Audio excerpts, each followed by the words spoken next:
구글 문서의 장점은 정말 많습니다. 제 경우 누군가가 IT를 잘 활용한다고 하면서 구글 문서를 사용하지 않는다면 초보를 벗어나지 못했다고 단언할 정도입니다. 구글 문서는 누구나 사용할 수 있고 또 반드시 사용해야 합니다.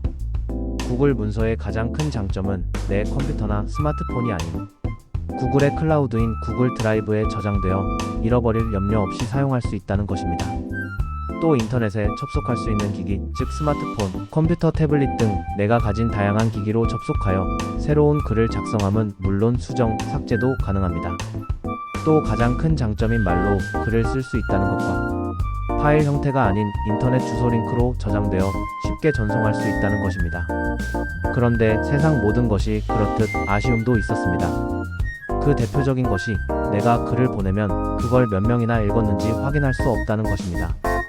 저는 글을 구글 문서로 작성하여 보냅니다. 단체방에 해당 글의 주소를 올리는데 그걸 몇 명이나 읽었는지 알려면 카카오 채널들과 같은 곳에 올려서 조회수를 확인해야만 했습니다. 그런데 이렇게 다른 채널을 거치면 구글 문서의 기능 중 일부 기능이 상실됩니다. 구글 문서 그대로 카카오톡을 통해 보내면 받은 사람이 글자 크기를 조절해서 볼 수 있습니다. 그런데 한 단계 거쳐가면 이 기능이 상실됩니다. 따라서 구글 문서 자체로 보내는 것이 가장 좋습니다.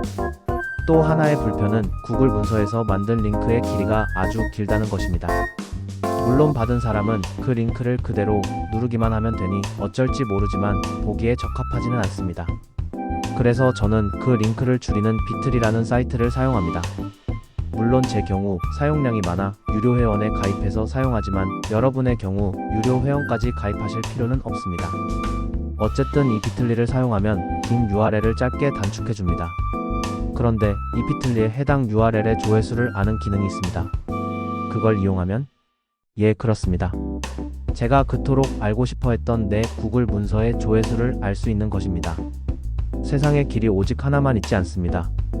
이번 한국 방문 중 유난히도 지방 강의가 많았습니다. 강원도, 경상도, 전라도 여러 곳을 다니다 보니 제가 모르는 고속도로도 참 많았습니다. 그렇습니다. 다양한 길을 체험해야 다양한 방법을 알게 되고 그 가운데 내가 찾고 싶은 것을 얻게 됩니다. 제 경우 비틀리를 긴 주소를 짧게 만들기 위해 사용했습니다만 그곳에서 제가 원하는 답을 얻을 수 있게 된 것입니다. 비틀리닷컴에 들어갑니다. 먼저 회원가입을 합니다. 오른쪽 사인업 프리를 이용하면 됩니다.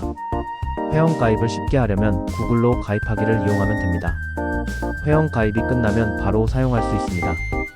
크리에이트를 누르고 줄이려는 주소를 데스티네이션에 붙여넣고 크리에이트를 누르면 됩니다.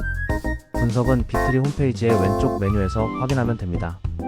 글 하나하나에 대한 조회수와 국가별 조회수가 나옵니다. 이 국가별은 제게 아주 큰 도움이 됩니다. 물론 기간별도 가능하여 내 활동에 대한 정확한 평가가 가능합니다. 이 분석은 여러분이 이것저것 눌러보면 쉽게 알 수 있을 것입니다. 그저 열심히만 하면 되는 시대가 아닙니다. 열심히 하는 것은 당연한데 중간중간 결과를 봐가면서 수정해 나가야만 합니다. 그리고 그 수정의 방법에 이 BITLY가 아주 요긴하게 사용될 수 있습니다. 잘 사용하셔서 여러분의 하시는 모든 일이 순적하게 이루어지시길 기도합니다. 감사합니다.